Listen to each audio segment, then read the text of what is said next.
പുതിയൊരു വീഡിയോയിലേക്ക് എല്ലാവർക്കും സ്വാഗതം. ഇന്ന് ഞാനൊരു പാർട്ടി വെയർ കുർത്തി ചെയ്യുന്നതാണ് കാണിക്കുന്നത്. നമുക്കിത് ഫ്രോക്കായിട്ട് ഉപയോഗിക്കാൻ പറ്റും. അപ്പോൾ അതിനുവേണ്ടി ഞാൻ എടുത്തിരിക്കുന്ന മെറ്റീരിയൽസാണിത്. 3 മീറ്റർ മെയിൻ ക്ലോത്തും അതുപോലെ 3 മീറ്റർ ലൈനിങ് മെറ്റീരിയലും എടുത്തിട്ടുണ്ട്. പിന്നെ ഞാൻ ഇതിൽ ഒരു റെഡിമെയ്ഡ് നെക്ക് പാച്ചും കൂടി ഉപയോഗിക്കുന്നുണ്ട്. അതുപോലെ ഈ പാച്ചിന് മാച്ചിങ് ആയിട്ടുള്ള ലേസും കൂടി യൂസ് ചെയ്യുന്നുണ്ട്. അപ്പോൾ ഞാനിത് 2 പാർട്ടായിട്ടാണ് ചെയ്ത് കാണിക്കുന്നത്, അല്ലെങ്കിൽ ഇത് വലിയ വീഡിയോ ആയിപ്പോവും. അപ്പോൾ ഇതിൻ്റെ നെക്ക് വിഡ്ത്തും നെക്ക് ഡെപ്ത്തും നമുക്കൊന്ന് അളന്ന് നോക്കാം. അപ്പം ഇതിൽ നെക്ക് വിഡ്ത്ത് 6 ഇഞ്ചാണ് കാണിക്കുന്നത്, അതുപോലെ നെക്ക് ഡെപ്ത്ത് 5 ഇഞ്ചാണ് ഉള്ളത്. അപ്പോൾ നമ്മൾ ഫ്രണ്ട് പോർഷനിൽ ഇതേ അളവിൽ തന്നെയാണ് കട്ട് ചെയ്തെടുക്കേണ്ടത്. അപ്പോൾ നമ്മൾ ടോപ്പ് പാർട്ട് കട്ട് ചെയ്യാൻ വേണ്ടിയിട്ട് ഞാൻ ഇതുപോലെ തുണി 4ആയി മടക്കി ഇട്ടിട്ടുണ്ട്. ഞാനിതൊരു എ ലൈൻ മോഡലിലാണ് ചെയ്യുന്നത് കേട്ടോ. അപ്പം ആദ്യം ഞാൻ ഷോൾഡർ മാർക്ക് ചെയ്യുന്നുണ്ട്. എൻ്റെ ഷോൾഡർ ടോട്ടൽ 15 ഇഞ്ചാണ്. അതിൻ്റെ പകുതി 7.5 ഇഞ്ചിൽ മാർക്ക് ചെയ്തു. താഴത്തോട്ടേക്ക് ആം ഹോൾ ഞാൻ 8 ഇഞ്ചിൽ മാർക്ക് ചെയ്യുന്നുണ്ട്. എന്നിട്ട് നമുക്ക് അത് രണ്ടും കൂടി ഒന്ന് യോജിപ്പിച്ചിട്ട് വരക്കാം. ചെസ്റ്റ് റൗണ്ട് എൻ്റെത് 42 ഇഞ്ചാണ്. അതിൻ്റെ 4 ഭാഗം എന്ന് പറഞ്ഞാൽ 10.5 വരും. അതിൻ്റെ കൂടെ ഞാൻ 1/2 ഇഞ്ച് ലൂസ് മാർക്ക് ചെയ്യുന്നുണ്ട്. പിന്നെ 1.5 ഇഞ്ച് സീം അലവൻസും മാർക്ക് ചെയ്യുന്നുണ്ട്. ഇനി എൻ്റെ വേസ്റ്റ് ലെങ്ത്ത് 16 ഇഞ്ചാണ്. അത് ഞാനിവിടെ മാർക്ക് ചെയ്യുന്നുണ്ട്. അതിൻ്റെ കൂടെ 1 ഇഞ്ച് സീം അലവൻസും കൂടി താഴത്തോട്ടേക്ക് മാർക്ക് ചെയ്യുന്നുണ്ട്. ഇനി വേസ്റ്റ് റൗണ്ട് എനിക്ക് 40 ഇഞ്ചാണ്. അതിൻ്റെ 4 ഭാഗം 10 ഇഞ്ച് വരും. അതിൻ്റെ കൂടെ 1/2 ഇഞ്ച് ലൂസും 1.5 ഇഞ്ച് സീം അലവൻസും മാർക്ക് ചെയ്യുന്നുണ്ട്. അതിനുശേഷം നമുക്ക് ഈ മാർക്ക് ചെയ്ത പോയിൻറ്റ്സ് എല്ലാം കൂടി ഞാൻ ഈ വീഡിയോയിൽ കാണിക്കുന്ന രീതിയിൽ ഒന്ന് വരച്ചെടുക്കാം. നെക്ക് വിഡ്ത്ത് ഞാൻ 3 ഇഞ്ച് മാർക്ക് ചെയ്യുന്നുണ്ട്. നെക്കിൻ്റെ ഡെപ്ത്ത്, ഫ്രണ്ട് നെക്കിൻ്റെ ഡെപ്ത്ത് 5 ഇഞ്ചാണ് മാർക്ക് ചെയ്യുന്നത്. നമ്മൾ നെക്ക് പാച്ചിൽ കണ്ടില്ലേ, അതേ അളവാണ് മാർക്ക് ചെയ്യേണ്ടത്. എന്നിട്ട് നമുക്ക് അത് രണ്ടും കൂടി ഇതുപോലെ ഒന്ന് യോജിപ്പിച്ച് വരക്കാം. അതിനുശേഷം ബാക്ക് നെക്കിൻ്റെ ഡെപ്ത്ത് ഞാൻ 4 ഇഞ്ചാണ് എടുക്കുന്നത്. അതിവിടെ ജസ്റ്റ് ഞാനൊന്ന് മാർക്ക് ചെയ്യുന്നുണ്ട്. എന്നിട്ട് അതും കൂടി ഒന്ന് ഇതുപോലെ ഒന്ന് വരച്ചെടുക്കുന്നുണ്ട്. ഇനി നമുക്ക് 1/2 ഇഞ്ച് ഷോൾഡർ സ്ലോപ്പ് കൊടുത്തിട്ട് ഇതുപോലെ ഒരു ലൈൻ വരച്ചെടുക്കാം. ഇനി ഈ ആം ഹോളിൻ്റെ അവിടെ നിന്ന് മുകളിലോട്ടേക്ക് 1.5 ഇഞ്ചിൽ മാർക്ക് ചെയ്തിട്ട് നമുക്ക് ആം ഹോൾ കർവ് വെച്ചിട്ട് ബാക്ക് ആം ഹോൾ ഒന്ന് വരച്ചെടുക്കാം. അതിനുശേഷം ഉള്ളിലോട്ടേക്ക് 1/2 ഇഞ്ച് ഇറക്കിയിട്ട് ഫ്രണ്ട് ആം ഹോളും കൂടി വരച്ചെടുക്കാം. എന്നിട്ട് നമുക്ക് ഈ പീസ് ഒന്ന് കട്ട് ചെയ്തെടുക്കാം. കട്ട് ചെയ്യുമ്പോൾ ആദ്യം നമ്മൾ ബാക്ക് ആം ഹോൾ വഴിയാണ് കട്ട് ചെയ്യേണ്ടത്, അത് ശ്രദ്ധിക്കണം. എന്നിട്ട് നമുക്ക് ബാക്ക് പീസ് മാറ്റി വെച്ചതിന് ശേഷം നമ്മൾ ഫ്രണ്ട് ആം ഹോൾ കുഴിച്ച് വരച്ചില്ലേ, ആ ഒരു ഭാഗം അത് ഒന്ന് കട്ട് ചെയ്തെടുക്കാം.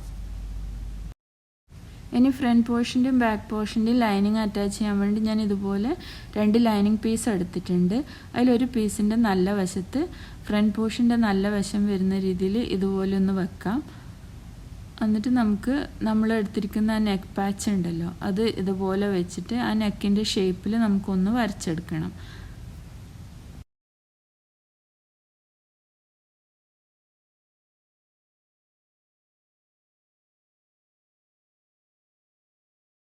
ഇതുപോലെ വരച്ചെടുത്തതിന് ശേഷം നമുക്ക് നന്നായിട്ടൊന്ന് പിൻ ചെയ്ത് വെക്കാം.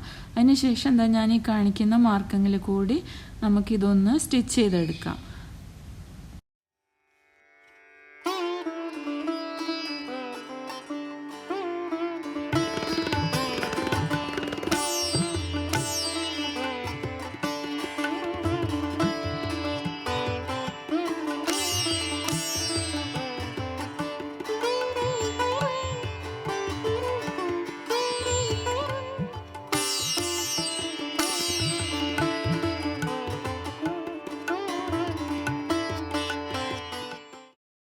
ഇങ്ങനെ ലൈനിങ് അറ്റാച്ച് ചെയ്യുന്ന സമയത്ത് നമ്മൾ ആ ഷോൾഡറിൻ്റെ അവിടെ സ്റ്റിച്ച് ചെയ്യുന്നില്ല കേട്ടോ, അതും കൂടി ഒന്ന് ശ്രദ്ധിക്കണേ. അപ്പോൾ ഇതിൽ ഫ്രണ്ട് പോർഷനിൽ ലൈനിങ് ഞാൻ അറ്റാച്ച് ചെയ്ത് എടുത്തിട്ടുണ്ട്. ഇനി നമുക്കിതിൽ ലൈനിങ്ങിൻ്റെ എക്സ്ട്രാ വരുന്ന ആ പീസസ് എല്ലാം കട്ട് ചെയ്ത് മാറ്റാം. പിന്നെ നെക്കിൻ്റെ അവിടെയും നമ്മൾ ആ ഷേപ്പിൽ സ്റ്റിച്ച് ചെയ്തില്ലേ, ആ ഭാഗത്തും ഒന്ന് കട്ട് ചെയ്ത് കൊടുക്കാം ഇതുപോലെ. അതിന് ശേഷം നമുക്ക് ആ നെക്കിൻ്റെ കട്ട് ചെയ്ത അവിടെ ചെറിയ ചെറിയ കട്ട്സ് ഇട്ട് കൊടുക്കാം. എന്നിട്ട് നമുക്ക് ഇതൊന്ന് തിരിച്ചിടാം.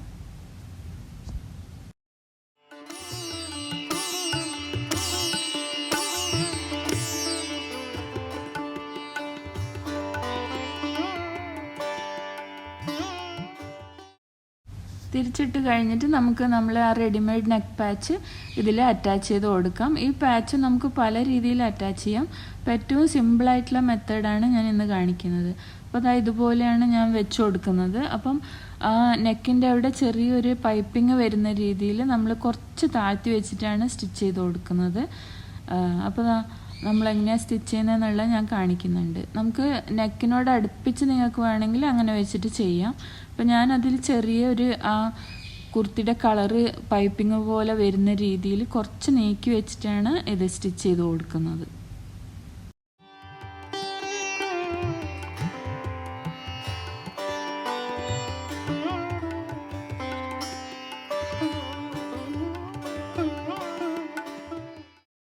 ഈ ഒരു പാച്ച് അറ്റാച്ച് ചെയ്യുമ്പോൾ തന്നെ ഈ കുർത്തിയുടെ ലുക്കേ അങ്ങ് മാറും. നല്ല ഭംഗിയുണ്ടാവും കാണാനായിട്ട്. നെക്ക് സ്റ്റിച്ച് ചെയ്ത് കൊടുത്തതിന് ശേഷം ബാക്കി ഭാഗം കൂടി നമുക്കിതുപോലെ ആ ഷേപ്പിലൊന്ന് അറ്റാച്ച് ചെയ്ത് കൊടുക്കാം.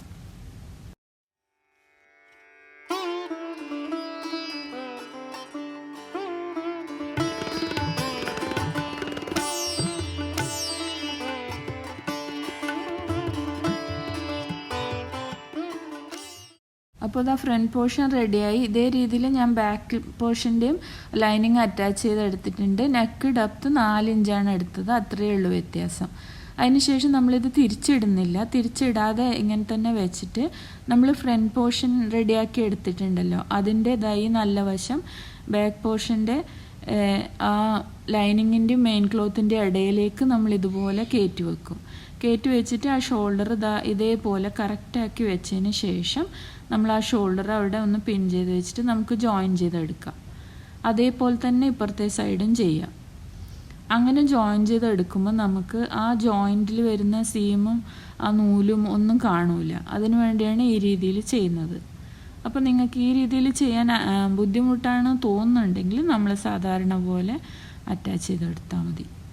അപ്പോൾ ഇതുപോലെ ചെയ്യുമ്പോൾ കുറച്ചും കൂടി നല്ല ഫിനിഷ് കിട്ടും. അതിനു വേണ്ടിയാണ് ഇങ്ങനെ ചെയ്യുന്നത്. അപ്പോൾ ഞാനിത് 2 ഷോൾഡർ സ്റ്റിച്ച് ചെയ്തെടുത്തു. അതുപോലെ ഇനി നമുക്കിത് തിരിച്ചിട്ടിട്ട് ഞാൻ കാണിച്ചു തരാം. അപ്പോൾ അവിടെ നല്ല ഫിനിഷായിട്ട് നമുക്ക് കിട്ടും. കണ്ട, ഇതിൻ്റെ ഉള്ളിലത്തെ ഭാഗം നല്ല നീറ്റായിട്ട് കിട്ടിയിട്ടുണ്ട്. ആ നൂലും ആ സ്റ്റിച്ച് ചെയ്തതും ഒന്നും കാണൂല. ഇതുപോലെ കിട്ടും. അതിനു വേണ്ടിയാണ് അങ്ങനെ ചെയ്തത്. ഇനി നമുക്കിതൊന്ന് നിവർത്തി വെച്ചിട്ട് അതിൻ്റെ ബാക്ക് നെക്കും അതുപോലെ ഈ സൈഡിൽ കൂടി ഒന്ന് സ്റ്റിച്ച് ചെയ്ത് കൊടുക്കാം, 2 സൈഡിലും. പിന്നെ നമ്മൾ ഈ ഒരു ചെറിയ കാര്യം ഞാൻ കട്ട് ചെയ്യുമ്പം വിട്ടുപോയതാണ്. അതിപ്പോൾ ചെയ്താലും മതി.